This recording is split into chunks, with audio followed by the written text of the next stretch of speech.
wizards, creative masterminds, the Disney company's ultimate secret weapon. They are the uncredited geniuses behind every Disney theme park, ride, and attraction. They're called Imagineers, and they may just have one of the best jobs in the world. In the next hour, we'll go inside their incredible world of insidious elevators, realistic robotic figures, and spectacular splashes. And find out how they design and create the spine-tingling thrill rides and mind-boggling attractions that delight, thrill, and terrify the entire world. We've gone straight to the secret vaults of Disney's Imagineers and uncovered footage that has never been seen before. Watch now, because we're revealing the unknown secrets behind Disney's biggest and best attractions and going inside the top secret world of the master magicians who bring them to life. They're Disney's Imagineers.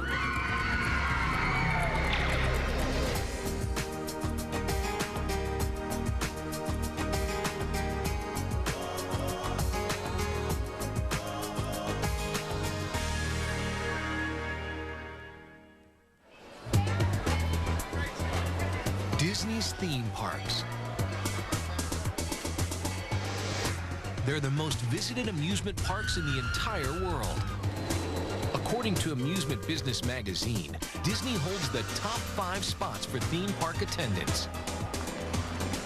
But what is the secret to their extraordinary success? Whatever they do, they want to do the best. And they bring in some of the most creative people that they can find to create that brain trust within the creative world.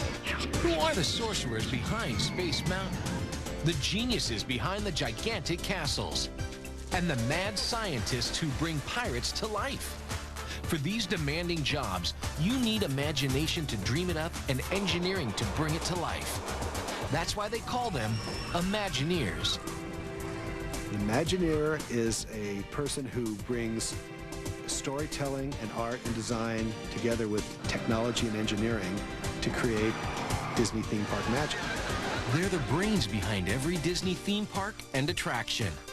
And somehow they keep topping themselves with one thrilling hit after another. That's what makes their attractions the bar that everybody else is trying to achieve in the industry. Every day, more than 100,000 people on 3 continents in 10 theme parks enter the imaginative realms they create. You can soar over London with Peter Pan, follow Indiana Jones on a forbidden adventure, or fall to your doom in an abandoned hotel. These rides and attractions are the pinnacle of theme park design.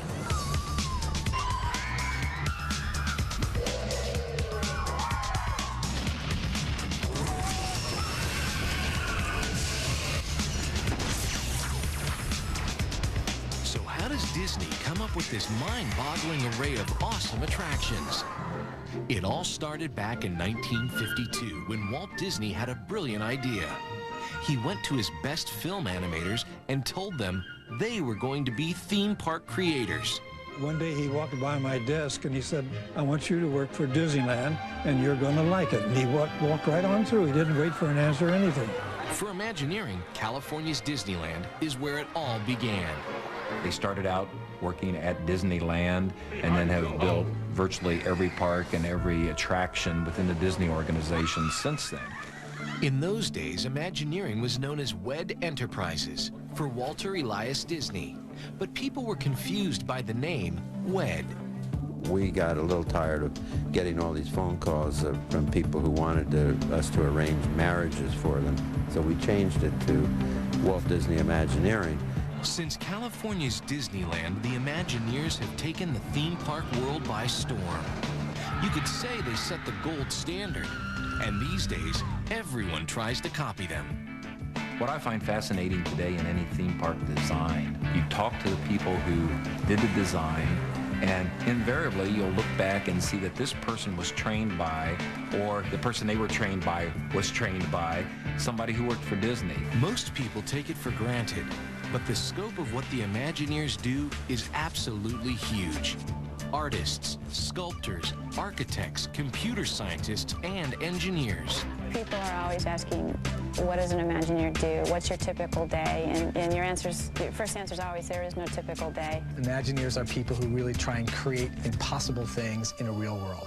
Impossible things in a real world? Sounds pretty tough. So let's start at the beginning. The very first step, brainstorming. The Imagineers call this stage blue sky. At this point, anything is possible. Typically, or quite often, a blue sky process or blue sky session can be a blank sheet of paper where we literally don't know what we're doing. And we start with that and take off. Every Imagineer agrees there's one crucial element that sets their attractions apart from the competition. And it's probably not what you think.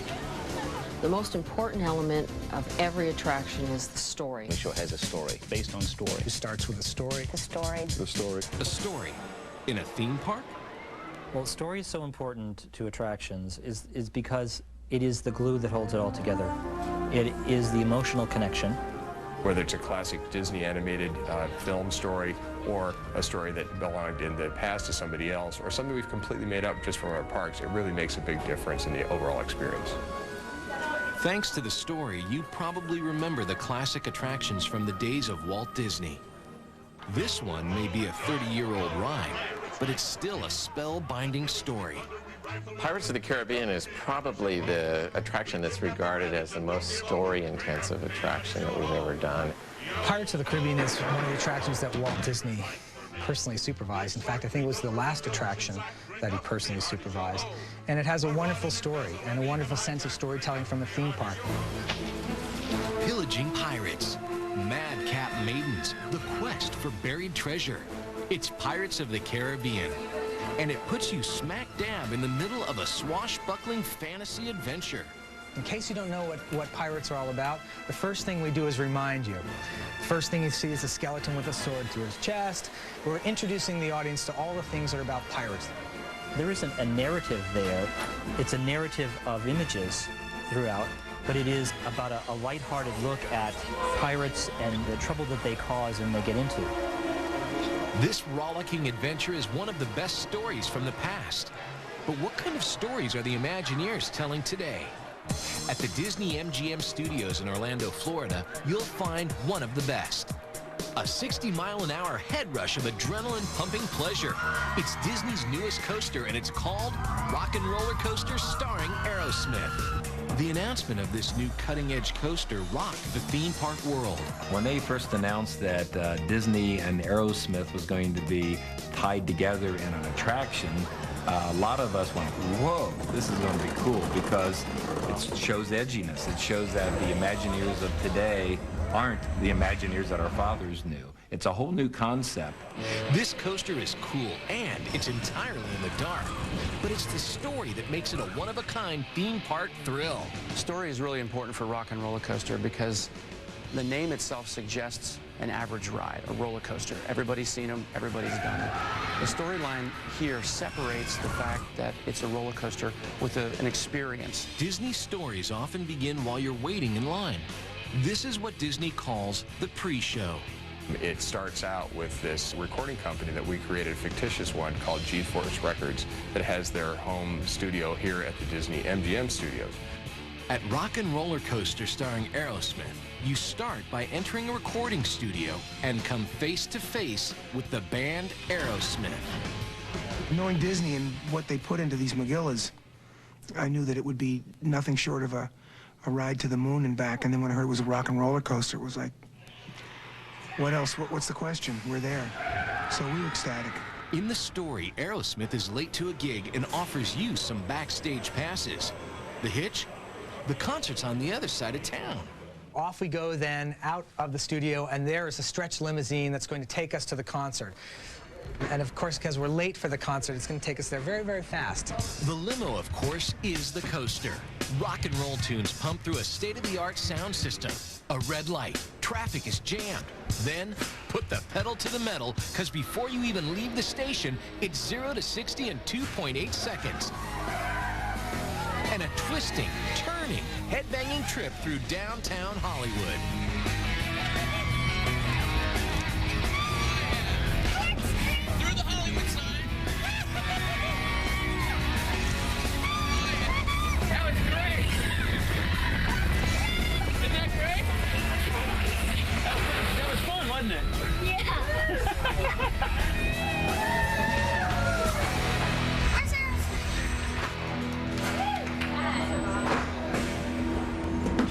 is really a race to the concert. And that kind of story overlay is what we do at Imagineering. Rock and Roller Coaster starring Aerosmith is a great example of how story makes a difference. But it's only the first step. It's a long road to making a ride into reality. What's next? Putting it down on paper. With painstaking attention to detail, each scene must be mapped out on a storyboard, just like those used in the movies. The storyboard process is where we really decide what the story of the attraction is going to be. The storyboard is the Bible for every new attraction. We refer back to the storyboards through the whole design process. The storyboards help you keep focus on what the main story is as we move along, as we build our model, as we do our illustrations. Once the illustrations are complete, a scale model is created. This meticulous mock-up is a dead ringer for the real ride. We make the model at a certain height so that the art director can stand in the model with their eyes at about the same height like the guest's eyes would be. And then you can look through the model and carefully identify how all the pieces look next to each other in the right configuration. Once the models are complete, they turn to the computer. It allows Imagineers to virtually ride their creations before they build them. Designs and mock-ups take years, but they're still just the beginning. Everything is tested over and over, and then they test it again. We'll have Imagineers who've already ridden something, a couple of years before it actually goes into the field. And we'll tweak and we'll see, does this work exactly how we thought it would, or is this too scary, or is it not fun enough? We'll make all the adjustments necessary. After years of toiling over stories and mock-ups and riding through testing facilities, it's finally time to build the real thing. But when building in the real world, suddenly you have real problems.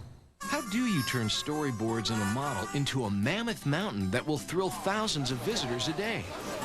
The perfect example can be found at Walt Disney World's Magic Kingdom. It's called Splash Mountain. It puts you smack dab in the middle of a feud between Brer Fox and Brer Rabbit. And then it takes you to the top of the Magic Kingdom and drops you to the watery depths below. It's almost like going through a three-dimensional movie. We've got a beginning, a middle, and an end, and wherever you see the characters in this ride, you see them in their typical poses of their relationships to each other. So the whole story is you're going along, it's, you go through the happy place, you're singing songs. As you progress through the ride, the mood gets a little bit darker, the music changes, the lights come down, the colors get darker. And then all of a sudden, you've almost forgotten the fact that you're going to come around the corner and voila, you're going to go up this drop. And you know that something is about to happen. If you've made it this far, it's too late. You're going to go up and you're going to come down. And when you do, it's a heart-stopping, skin-soaking 52-foot drop. You'll be glad when it's over. Splash Mountain may be the simple story of a wily fox and a curious rabbit, but it was a bear to build. The ride had to be an exact replica of the scale mock-up. So how do you turn a 1-inch scale model into an 87-foot mountain? Once that model is done and complete and bought off, we will then take it and divide it up into little cubes, put it in a computer, and do an XY axis CAD drawing off of it. This information is sent to a rebar bending machine. This powerful contraption twists and bends rods of steel into cages that will form the skeletal structure of the mountain. Those cages, and there will be thousands of them, then get shipped to the site where there's a major primary structural steel that's been built, and they get welded onto that steel, and a mountain starts to take shape in the form of a frame. Specialized sculptors then take over. A hulking mass of metal is transformed into a whimsical mountain. We come through with lath, plaster, and some of the best artisans in the world come in and sculpt rock work. The finishing touches? Paint and plants make the mountain come to life. It may be a mountainous marvel on the outside, but Splash is a mechanical monster on the inside. You have all the normal challenges of building a building. You have air conditioning, you have to have emergency exits, you have to have ways for maintenance people to get around.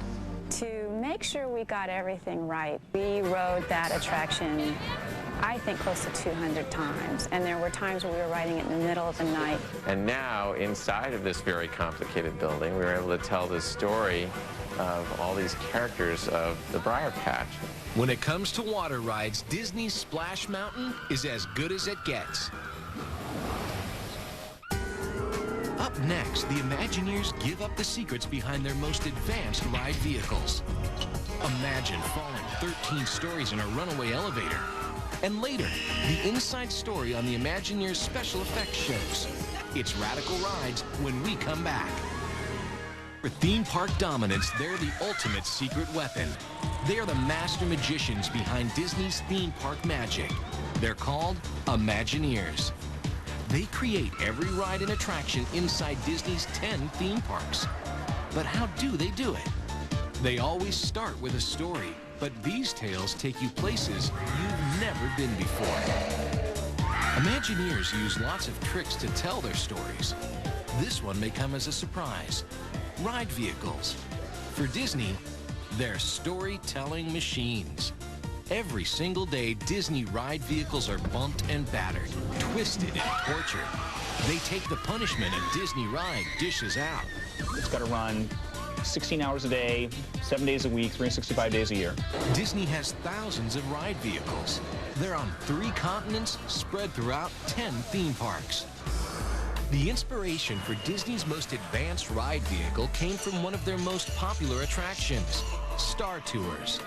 Located at California's Disneyland, the Disney MGM Studios in Orlando, and Disneyland Paris, it was the very first motion simulator that was combined with film inside a moving theater.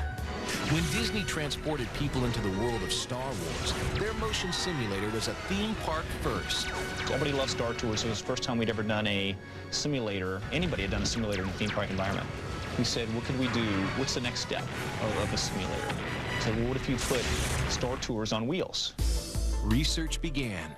A new breed of ride vehicle was born, called EMV for Enhanced Motion Vehicle. It was a quantum leap in ride vehicle design. You can think of them as simulators on wheels in its simplest term, but they're very sophisticated vehicles which allow us to drive through a space, but also have you moving dynamically and pre-programmed in that space. The Indiana Jones Adventure at Disneyland was the first to use this revolutionary technology.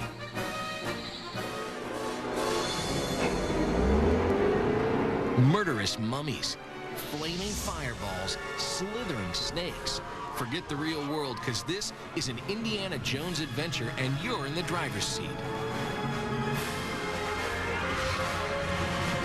This bone-rattling off-road experience bounces and bumps its way through an ancient temple in a desperate attempt to escape the wrath of the gods.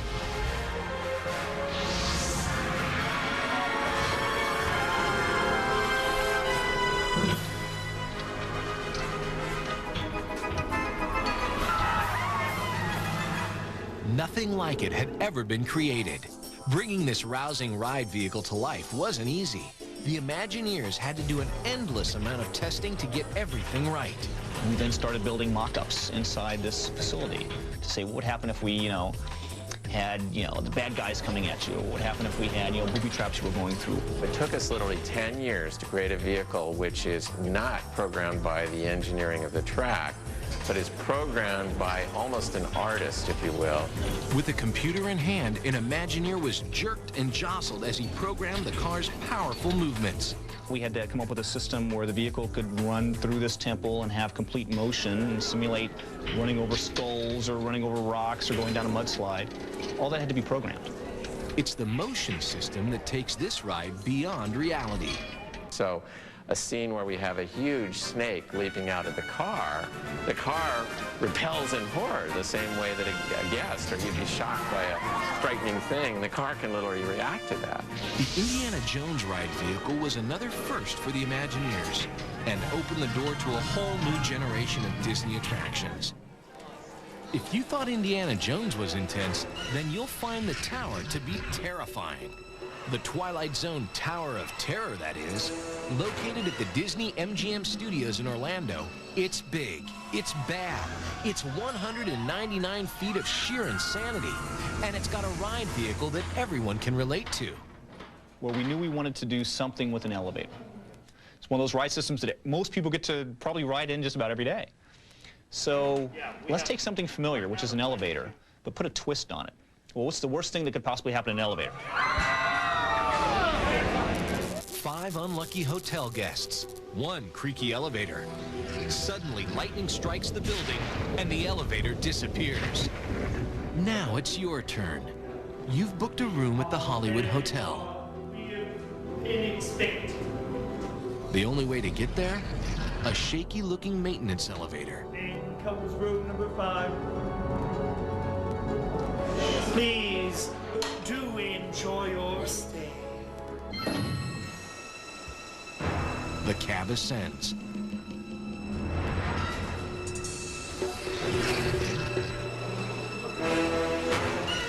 First floor, ghostly apparitions beckon you to join them.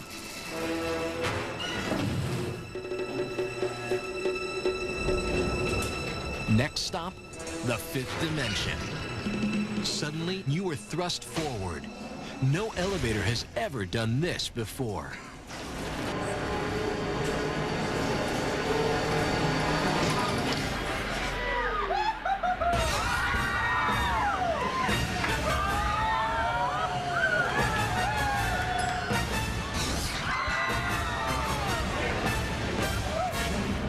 Making this runaway lift come to life was nothing short of impossible. Disney's Imagineers approached a major elevator manufacturer for advice.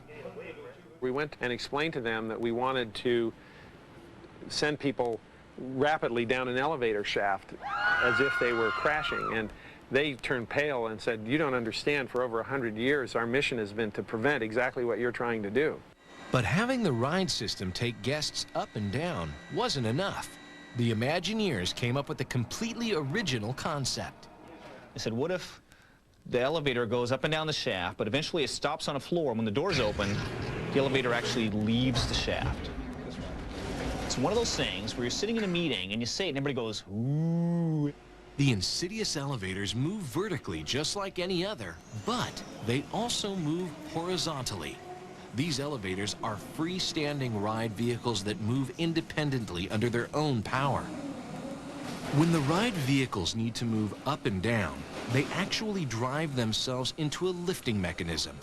They ascend through one shaft, leave the lifting mechanism, and then move forward through a Twilight Zone scene. They then move into a second shaft and onto a drop lift mechanism for the heart-stopping 13-story freefall. And it's not just one drop.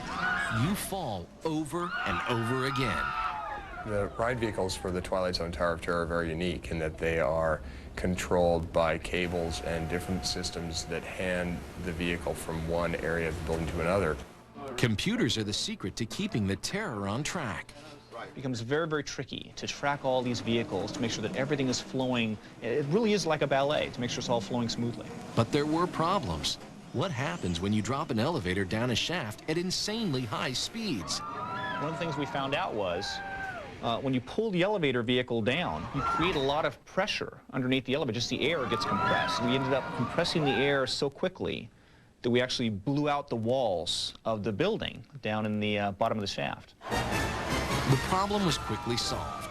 And thanks to the tower's incredibly versatile vehicles, there's nothing else like it in the world.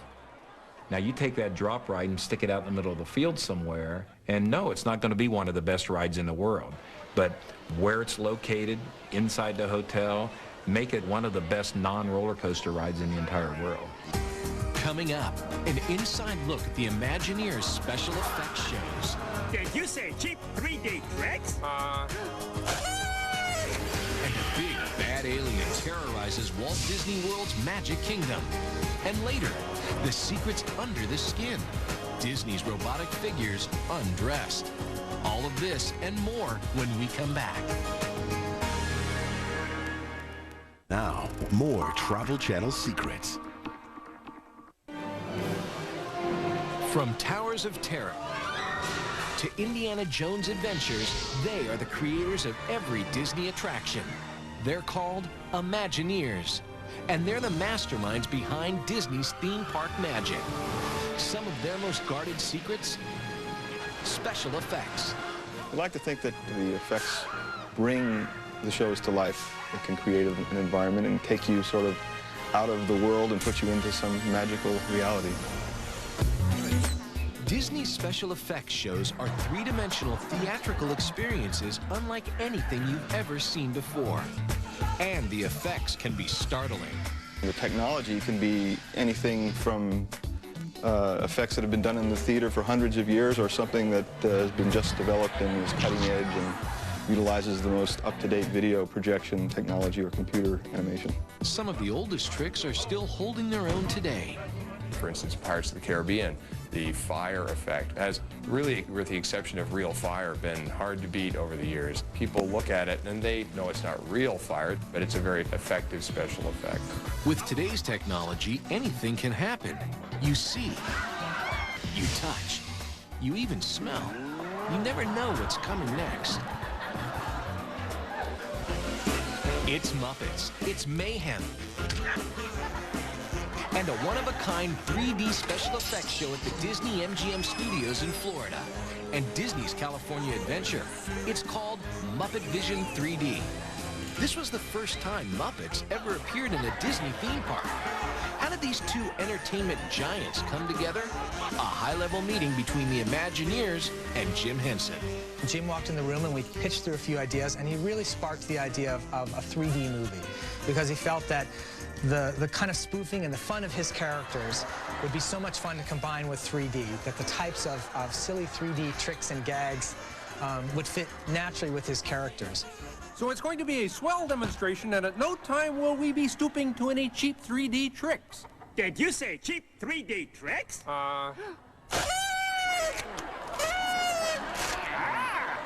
And here's something I wanted to spring on you.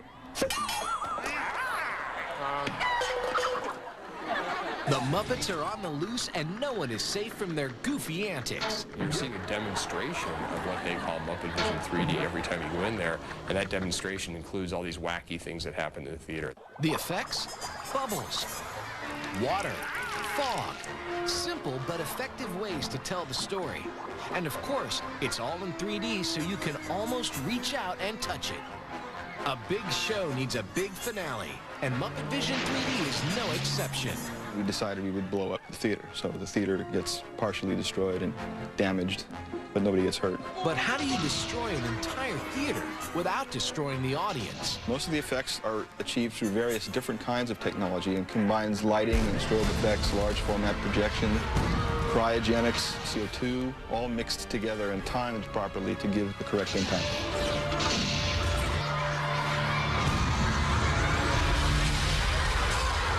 Ladies and gentlemen, I'd like to apologize for our slight technical difficulties, but I do wish to assure you that no one was hurt, and enjoy the rest of your stay, and come see us again sometime.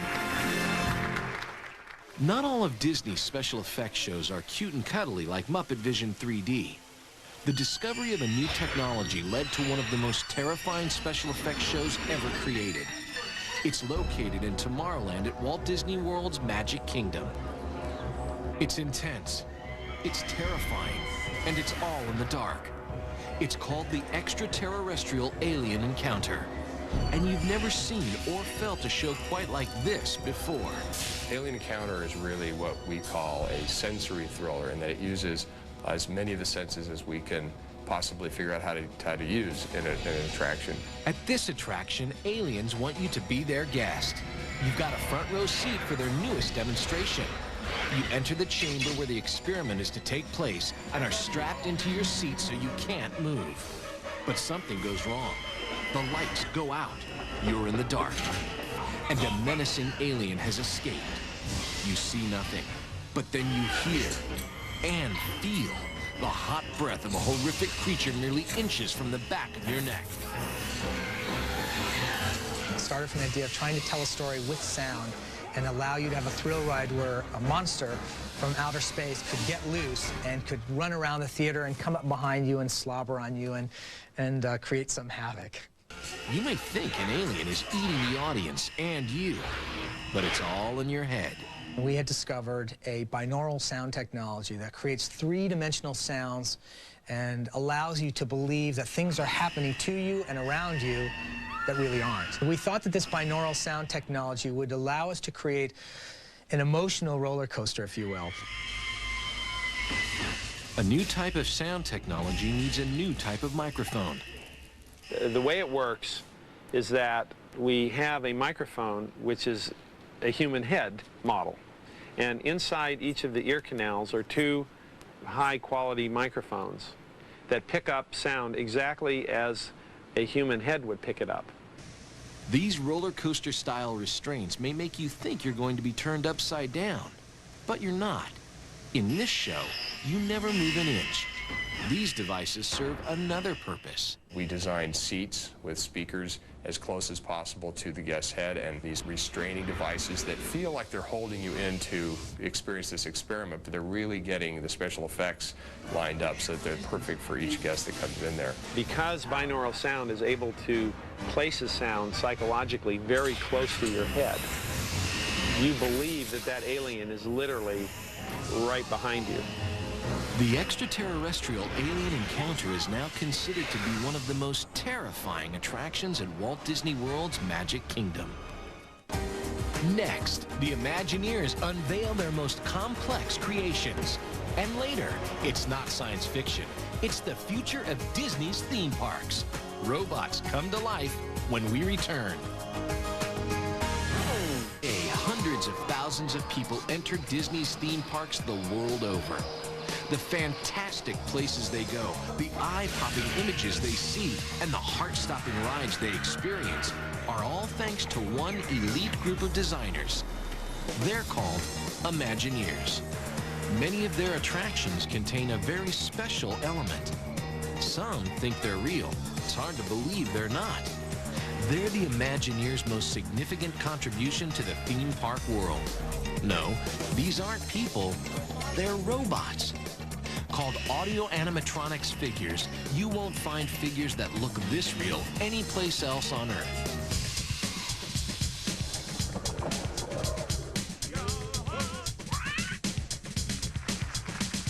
Walt Disney got excited about the idea of dimensional animation, of animation that actually was off the page. It was not flat, it was not two-dimensional.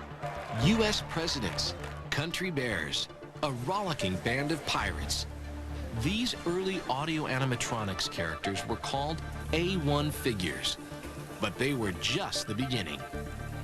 In this unassuming building at Walt Disney World, all of the audio animatronics technicians are trained to maintain these complex characters. Cameras have never been allowed inside this forbidden area. The secrets under the skins? A mind-boggling mass of tubes, wires, actuators, computers, and hydraulic pumps.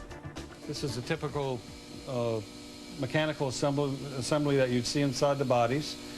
On the outer shell is what we use as a butyrate shell that holds the shape and anatomy of the figure. And then we put face skins. We use a PVC plastic material that's a hot mold injection type process. And we do the same thing for the gloves that we call the hand skins. The Imagineers' never-ending quest to improve these figures led to a major breakthrough in 1989.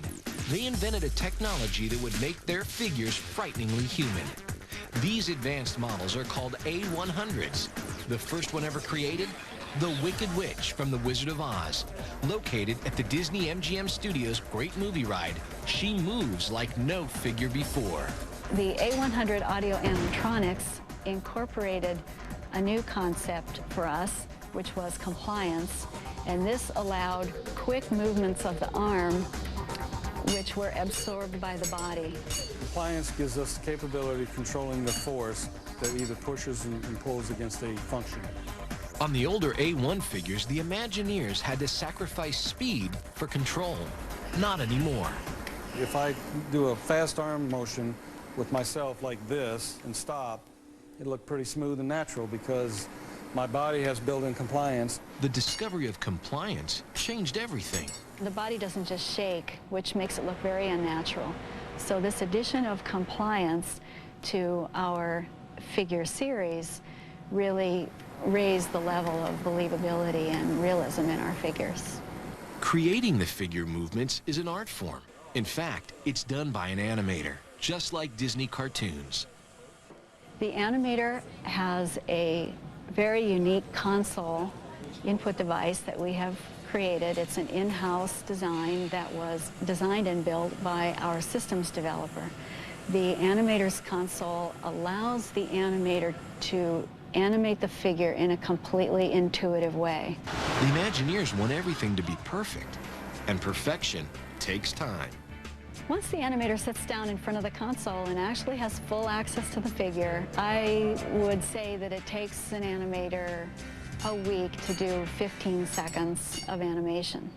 But have you ever wondered what happens if something goes wrong during one of Disney's shows? Some figures have an emergency system. One example can be found at the Hall of Presidents at Walt Disney World. Lincoln and Washington have that fail-safe system where we have mercury switches in them to where we monitor how far they lean left or right or forward and back. If George or Abe aren't behaving, the show is shut down immediately. And then both those figures set in chairs, so we have the chairs rigged up to where the breakaway, to where when they fail, they will just sort of slump down and then fall back and like they're going to take a rest and go to bed and go to sleep. This has happened at the Hall of Presidents on a few rare occasions. We got a lot of oohs and ahs from the guests out in the audience. I even heard one person when I was there that they thought we were reenacting the assassination of President Lincoln. The Hall of Presidents may be the only place to bring every U.S. leader to life, but the most complicated and awe-inspiring audio animatronics show ever created can be found in Epcot's World Showcase. It's the American Adventure. The American Adventure Show is one of the most unique shows at Epcot or possibly in the world. And the reason it is the number of audio animatronic figures that play in the theater. Ben Franklin, Mark Twain, Susan B. Anthony. America's greatest historical figures are brought to life 8 times a day to tell a patriotic story of America. No actors, no stage managers. The amazing thing is that not one member of this cast is real. American Adventure was a special challenge because we had so many characters that are no longer alive. So looking at the characters, pulling up research, trying to understand how Ben Franklin would have moved, trying to understand how Mark Twain would move. With 33 figures in this show, the Imagineers had to create a complex carriage system to bring each of the 11 sets into view right on cue. This mammoth mechanical device takes up more room backstage than the audience does up front. Some of the figures do some astonishing things. Can you twirl a lasso? Probably not, but just take a look at this. Will Rogers actually literally twirls his lasso. That is not fake. That audio animatronic figure actually does the twirling of the lasso. The Imagineers will, no doubt, invent even more complicated audio animatronics figures in the future. Our goal is everybody knows that these figures are mechanical, electrical, electronic, hydraulic, pneumatic, right? But when we can put character into these figures and create the illusion of life and pull the people into that character and they're believing this figure has come alive, then we have done our job to the best of our ability. Right? Coming up, we go into Disney's top secret research laboratory. You'll see their newest inventions are straight out of science fiction. And the Imagineers disclose their most intense thrill attraction ever. Stay tuned for a sneak peek at the space-aged future of Disney's theme parks. They're the leading force in the creation of theme park technology and story-driven attractions. They're Walt Disney's Imagineers. And as they enter the 21st century, their rides and shows will no doubt reflect the technological advances of the times. Their latest attraction is no exception. According to the Imagineers, it's the most intense thrill ride experience ever. And it's like nothing you've seen before. Located at Walt Disney World's Epcot, it's Disney's newest thrill, and it's called Mission Space. Ready to go and make new discoveries? Disney won't release footage inside the actual attraction, but they claim it will rival a trip into space. The notion is that you are an astronaut in training, and we're going to put you through the paces that astronauts go through to see if you have the right stuff. Forget the vomit comment. In this ride, you'll pull multiple Gs during the simulated liftoff and experience the weightlessness of space for the first time in any theme park attraction. Blast off, you really feel like you are blasting off. We're actually putting sustained G-forces on your body, so you feel the thrust of the rockets. And then we take you to a destination, which I can't reveal right now. Mission Space is the most awesome, visceral experience I have ever had on any ride. It's a quantum leap above anything that's ever been done before. Disney's Imagineers created the innovative technology for Mission Space. Their next big thing? A huge leap in audio animatronics. We created our autonomous walking platform in order to understand the next generation of electronic animation, by which I don't mean computer graphics, I mean physical robotic animation. It's just to completely reinvent animation. And the challenges that we set for ourselves were to untether the animation from the floor, so that instead of being bolted to the floor, the animation could actually walk around on its own. The project is well on its way to success, so don't be surprised if you see an audio animatronics dinosaur running through the park someday. So what's next for the Imagineers? I think every time we build a new major attraction, we raise the bar another notch. We live in the future. Everything we're working on now won't open for another 2, 3, 4, 5, 6 years. So we're already trying to project what's going to be entertaining and fun 6 years from now. Walt once said the best way to predict the future is to invent it. From a blank piece of paper, these uncredited creators of Disney attractions have designed and developed rides and shows unlike any other. Whether they are creating a 60-mile-an-hour roller coaster or bringing an alien from outer space to life, Disney's Imagineers will continue to think of new and innovative ways to excite, thrill, and delight their audiences. I once asked an Imagineer, where do you get all the good ideas? And he says, oh, we don't worry about good ideas. We only go after the great ideas. And I said, well, do you have a lot of great ideas? And he turned around and pointed to about 12 file cabinets and said, those are our great ideas, but our great ideas are the only ones that we ever produce.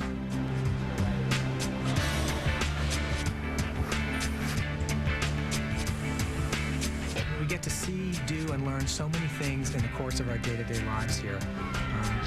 It's the greatest job in the world.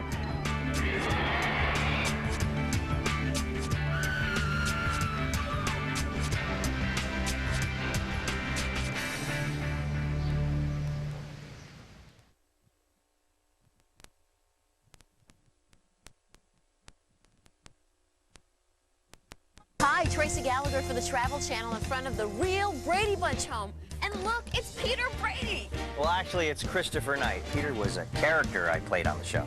So it must have been really groovy living in this house. Well, this house was only used as an establishing shot. We shot the show on a soundstage in Hollywood. Uh-huh. So how's Greg? So if you're in the mood for a trip down memory lane, come aboard. The Travel Channel's got the real locations of all your favorite TV shows. TV Road Trip, September 1st at 9 on the Travel Channel.